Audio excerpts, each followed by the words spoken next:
আমরা ভোজ্য তেলের দাম আজকে আলোচনার পরিপ্রেক্ষিতে পুনর্নির্ধারণ করা হয়েছে। সরকার মাসে প্রায় 550 কোটি টাকা রাজস্ব অব্যাহতি দিয়েছিল এই ক্ষেত্রে, এবং আপনারা জানেন যে সরকার পরিচালনা ব্যয়ের উদ্দেশ্যে রাজস্ব অব্যাহতির ক্ষেত্রে আমাদের সীমাবদ্ধতা রয়েছে। সো এই সীমাবদ্ধতাতে উত্তরণের ক্ষেত্রে আমরা রমজান কেন্দ্রিক একটা চিন্তা করে প্রায় 2000 কোটি টাকার রাজস্ব অব্যাহতি দেওয়া হয়েছিল।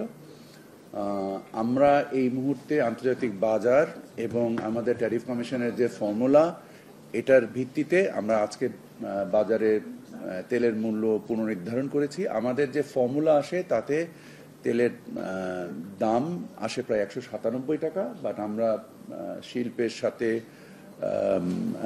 আলোচনার ভিত্তিতে এবং তাদের সাথে একটা সহযোগিতার ভিত্তিতে আমরা 189 টাকায় প্রতি লিটার সয়াবিন তেল আমরা রাখতে সক্ষম হয়েছি। বোতলের ক্ষেত্রে এবং 20 টাকা কম হচ্ছে আপনার খোলা বাজারের জন্য। আমরা এটা নির্ধারিত হয়েছে আজকে, এবং আমরা আশা করি আপনারা নিশ্চয়ই জানেন যে আমরা তেলকে বৈচিত্র্যময় করার জন্য আমাদের দেশের মোটামুটি প্রায় 30 লক্ষ টন তেলের একটা চাহিদা আছে। তার মধ্যে প্রায় 7 লক্ষ টন আমাদের স্থানীয় সয়াবিন তেল থেকে আসে। আমরা নতুন করে আবার 6 লক্ষ টন যে রাইস ব্র্যান্ড অয়েল আছে, এটাকে আমরা বাজারে আনতে সক্ষম হয়েছি, এবং আমরা প্রতিযোগিতার সক্ষমতা বৃদ্ধি করার জন্য ক্ষেত্রে আমাদের সেনা কল্যাণ সংস্থার যে অয়েল মিলটা আছে তাকেও আমরা কার্যকরী করার জন্য টিসিবির সাহায্যে আমরা তাদেরকে কার্যক্ষম করার প্রচেষ্টা করছি। তাদের 3 লক্ষ টনের উৎপাদন সক্ষমতা নিয়ে তারা মাত্র 20,000 টন উৎপাদন করত। তাদের তেল তারা যেন পূর্ণ মাত্রায় উৎপাদন করতে পারে। এছাড়া আরও দুটো তেল কোম্পানি যেমন গ্লোব অয়েল কোম্পানি, তারাও প্রোডাকশনে বাজারে এসছে, এবং চিটাগংয়ের আর একটা বৃহৎ কোম্পানি নতুন করে আবার বাজারে এসছে। সো আমরা আশা করি যে আজকে যে মূল্যটা নির্ধারিত হলো, আমরা সামনে বাজারটাকে আমরা সরকার এখান থেকে প্রায় 550 কোটি টাকার রাজস্ব আহরণ সাহায্য করবে, এবং আমরা আশা করি যে সামনে ইনশাল্লাহ বাজারের দাম আবার আমরা কমাতে পারবো। আমরা যদি বাস্তবতাকে মেনে নিয়ে আগাই, তাহলে আমরা সামনে প্রতিযোগিতার কারণে মূল্য আশা করি ইনশাল্লাহ আমরা এই মূল্য কমাতে পারবো। রাজস্ব আদায় এবং আন্তর্জাতিক বাজারের যে যে মূল্য, দুটো সমন্বয়েই এই দামটা বেড়েছে। অনেক সময় দেখা যাচ্ছে মূল্য নির্ধারণ করার পরে খুচরা পর্যায়ে, মিল গেট পর্যায়ে বা ডিলার পর্যায়ে এবং পাইকারি পর্যায়ে একটু বিশৃঙ্খলা হয়, মানে কোন স্তরে কত টাকা রাখবে, এটা কি আপনারা চেঞ্জ করবেন কিনা? যেহেতু দামটা বেশি, এখানে তো এবার বিশৃঙ্খলা আরেকটু বেশি হতে পারে। না, আমরা কোনো বিশৃঙ্খলা দেখি না, কারণ আপনারা নিশ্চয়ই দেখছেন যে পাম অয়েলের ক্ষেত্রে সরকার যে মূল্য নির্ধারণ করেছে এবং প্রতিযোগিতার সক্ষমতা বৃদ্ধি করার কারণে নির্ধারিত মূল্যের থেকেও প্রায় 10 টাকা কম দামে বাজারে পণ্য বিক্রি হচ্ছে। সেটা যদি আপনারা বলেন অস্থিরতা, এই অস্থিরতা তো পণ্য মূল্য কমাতে সাহায্য করছে। এর একমাত্র কারণ হচ্ছে মানে বাজারের যে যে ব্যাপ্তি, এর পরিসর বৃদ্ধি করার মাধ্যমে আমরা অতিরিক্ত প্রতিযোগিতা সৃষ্টি করতে পেরেছি, এবং আমরা আশা করছি যে আগামী 2-3 মাসের মধ্যে আরও 2-3টা কোম্পানি যে প্রোডাকশনে আসবে, এবং আমরা যে স্থানীয়করণ করতে পেরেছি 30 লক্ষ টনের ভিতরে 7 লক্ষ টন সরিষার তেল এবং 6 লক্ষ টন আমাদের যে রাইস ব্র্যান্ড অয়েল, এই দুটো মিলিয়ে প্রায় 10-12 লক্ষ টনের যে একটা স্থানীয় যোগান আমরা সৃষ্টি করতে পেরেছি, এবং তার ফলে আমাদের ব্যাপক বৈদেশিক মুদ্রায় সাশ্রয় হবে, এবং অ্যাট দ্য সেম টাইম আমাদের আভ্যন্তরীণ রাজস্ব বৃদ্ধি পাবে, এবং আমাদের বাজারে প্রতিযোগিতার সৃষ্টি হবে। সামগ্রিকভাবে এটা সকলের জন্য, দেশের জন্য সামগ্রিকভাবে ভালো হবে। বাট অফকোর্স ভোক্তা পর্যায়ে যে আজকে যে দামটা, মূল্যটা বৃদ্ধি করতে আমরা বাধ্য হলাম, এই বাধ্যকতাটা আমি মনে করছি সাময়িক, এবং ইনশাল্লাহ আমরা অদূর ভবিষ্যতে এই মূল্যটাকেও নামায় আনতে সক্ষম হব।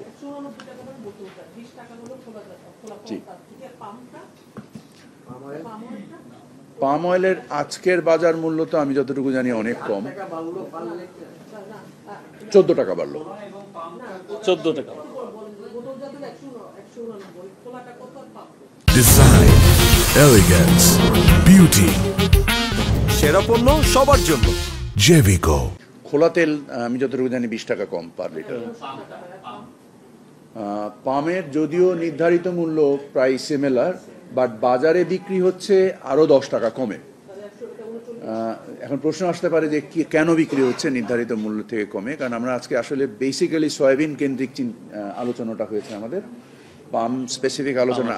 আমি আসলে প্রধান উপদেষ্টার দপ্তরে আজকে একটা বিশেষ জরুরি সভার মধ্যে থাকার কারণে এই সভাতে আমি ব্যক্তিগতভাবে আজকে উপস্থিত থাকতে পারিনি, বাট তারপরেও আমি যে আপডেট নিয়েছি আলোচনার পক্ষে, এবং এই আলোচনার সাথে আমি সামগ্রিকভাবেই সংশ্লিষ্ট ছিলাম, রিমোটলি হলেও সংশ্লিষ্ট ছিলাম থেকে। পাম অয়েলটা আমার ধারণা বাজারে এখন যেহেতু শীতকাল নেই এবং গরমকালে আমাদের পাম অয়েলের চাহিদা বৃদ্ধি পায়, এর ফলে সয়াবিনের উপরেও চাপ কমবে এবং পাম অয়েলের ব্যবহার বাড়বে, এবং পাম অয়েল বাজারে আরও প্রায় 10 থেকে 15 টাকা কম দামে বিক্রি হচ্ছে।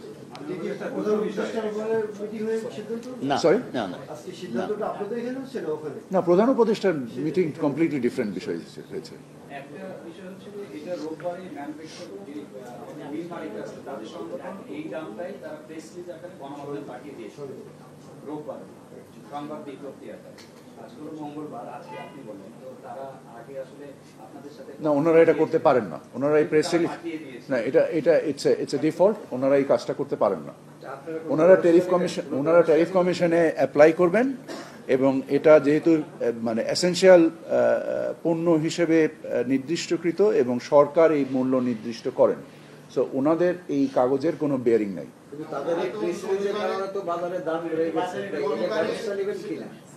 আমাদের ভোক্তা অধিকার নিশ্চয়ই এটার ব্যাপারে ব্যবস্থা নেবে।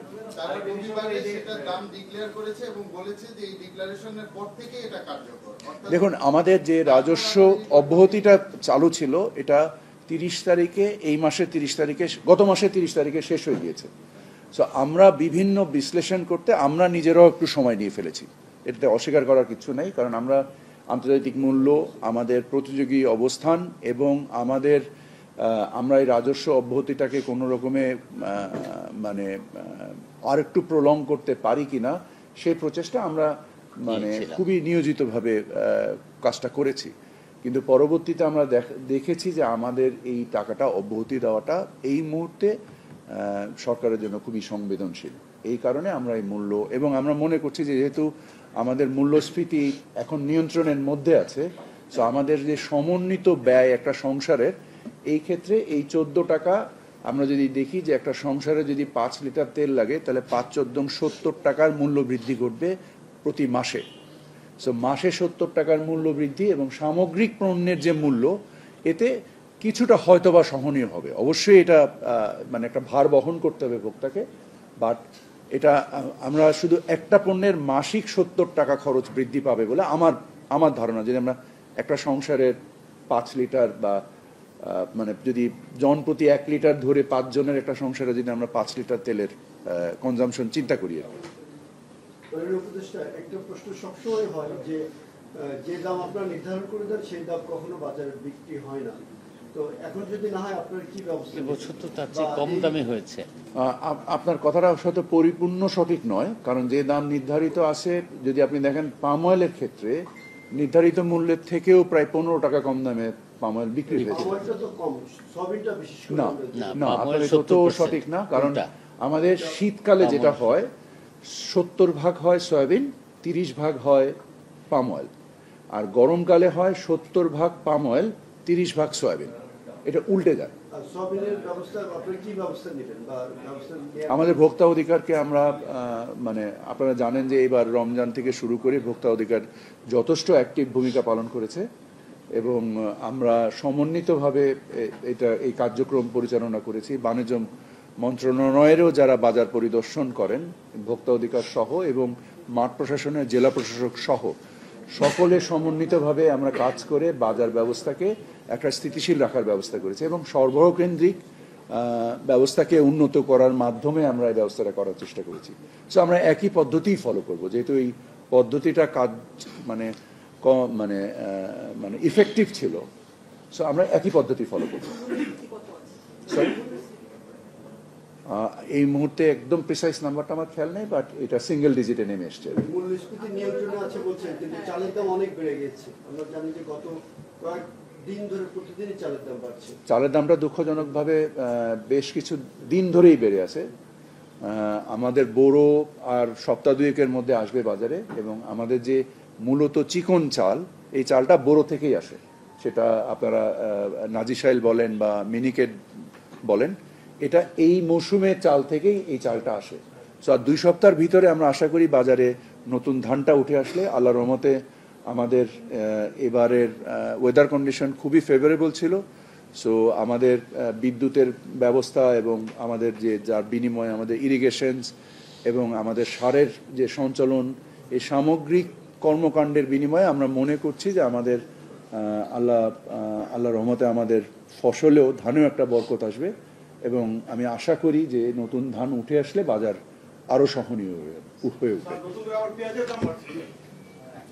দেখেন, কৃষি পণ্য তো একটা একটা গতিশীল জিনিস, এটা সরবরাহ এবং ইয়ের ভিতরে, বাট অবশ্যই আমরা সমস্ত পণ্যের ক্ষেত্রেই তীক্ষ্ণ দৃষ্টি রাখি, এবং এই দৃষ্টি রেখে যে ব্যবস্থাপনা করা যেতে পারে, সর্বব্যবস্থা বাড়ানোর জন্য আপনারা জানেন কখনো কখনো আমরা শুল্ক অব্যাহতি দান করি, আমরা আমদানিকে সহায়ক করি, সো দ্যাট জন্য ভোক্তা পর্যায়ে মূল্য সহনীয় পর্যায়ে থাকে। সো যেসব পণ্যর ক্ষেত্রে আমরা মনে করি যে এই ধরনের সর্বব্যবস্থা উন্নতি করা দরকার, সেটা রাজস্ব ব্যবস্থা নিয়ে হোক বা অন্য কোনো ব্যবস্থা নিয়ে হোক, আমরা সকল ব্যবস্থা একসাথে একত্রিত কাজ করি। শুল্ক অব্যাহতি দেওয়া ছিল 30 মার্চ পর্যন্ত, সেটা আবার 30 জুন পর্যন্ত করার জন্য ট্যারিফ কমিশন থেকে ইন্ডিয়াকে চিঠি দেওয়া হয়েছে। শুধু ট্যারিফ কমিশন না, আমরা সকলে মিলেই বিষয়টাকে বাণিজ্য মন্ত্রণালয় ট্যারিফ না, আমরা তো এটা স্পষ্ট করে বলেই দিলাম যে আর বাড়ছে না। ট্রাম্পের 2জন প্রতিনিধি 3 দিনের সফরে বাংলাদেশে আসবে। আমরা জানি যে শুল্ক আরোপ হলো, আবার সেটা 3 মাসের জন্য স্থগিত করা। বাণিজ্যিক বিষয়গুলি, দুদেশের বাণিজ্য ঘাটতি কমানোর ব্যাপারেও বর্তমান সরকার ভাবছে। সেই বিষয়গুলি আসলে ফোকাস পাবে না, কোন বাণিজ্যের কোন বিষয়গুলো একমাত্র সেই বিষয়টাই ফোকাস পাবে। অনেক ধন্যবাদ সকলকে। আসসালামু আলাইকুম।